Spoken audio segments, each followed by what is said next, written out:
I thank the gentleman for yielding. Chair, and I recognize the gentleman from New York, Mr. Ryan. Thank you, Mr. Chairman. Thank you all for being here. Appreciate you making a long trip, especially for two of the three of you. Admiral Paparo, thank you for hosting myself and others out in February, along with my colleague, Mr. Bacon. I think it's important to say in front of the American people and the whole committee, I left with an incredibly optimistic and frankly very proud view of your leadership, all the subordinate component commands, all aligned, clear-eyed about the threat, clear-eyed about the urgency of the moment, and I commend you on that. And I also commend you on, always coming to us and letting us know in a productive way what we can be doing to enable and continue to up that. I want to share something specifically that you said at the Honolulu Defense Forum when I was out there that I think is really aligned with the chairman's leadership and the ranking member's leadership and where we want to focus on acquisition reform. You talked about procurement that moves at the speed of combat, not the speed of committee or Congress, or we could use other C words. I just want to foot stomp that and thank you for saying that so directly. And again, I really appreciate the chair and the ranking member's leadership in pushing us as a whole committee to drive on that. And I know that you will continue to let us know specific reforms and needs as that goes through. I want to shift now to a separate but related topic. And again, I know we're talking about this a lot, but share, Mr. No, my colleague's concern and disappointment that we're not getting candid answers.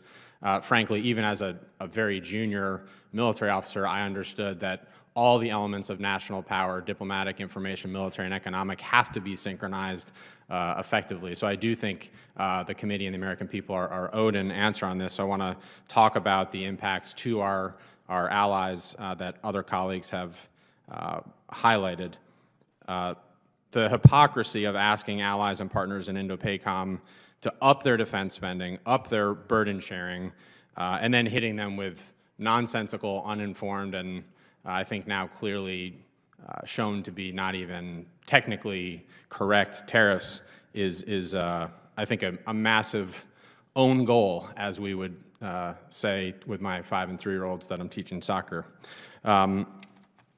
Your testimony specifically calls out empowering our allies and commanders in your opening remarks as one of the keys to reestablishing deterrence in Indo-PACOM and achieving peace through strength. Yes or no, please? Do you think a 46, or does the department think a 46% tariff empowers Vietnam? Yes or no? Congressman, I can't give a yes or no answer because the issue of tariffs is beyond purview of my position. Do you think that a 25% tariff on South Korea empowers our allies and partners?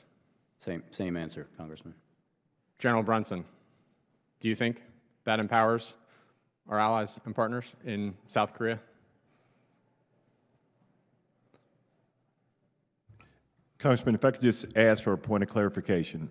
Now we're down to 25%. I would say that it impacts their budget, and so that's something else they'll have to work through the Korean government to solve. Do you think it strengthens our partnership, yes or no? Congressman, I cannot say that yet because I don't know the impacts of it. I've been here for a week, but we come through our recent exercise series. There have been no impacts to what I understand are purchases that are ongoing for the military element within Korea, and I believe that we're sound. Thank you, General. On Australia, who everyone has acknowledged is our most strategic partner in Indo-PACOM, and Mr. Courtney spoke about this.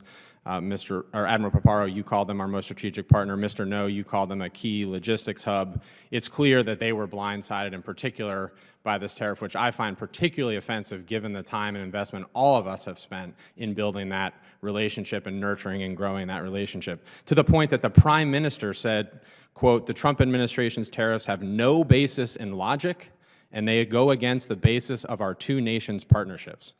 He's absolutely right. Does that tariff, can you at least acknowledge on AUKUS, given all the bipartisan work that's been done there, that hurts our relationship, Mr. No? Congressman, we have a very strong relationship with Australia. Yes or no? Does that help or hinder our partnership? To blindside an ally with such a forceful tariff?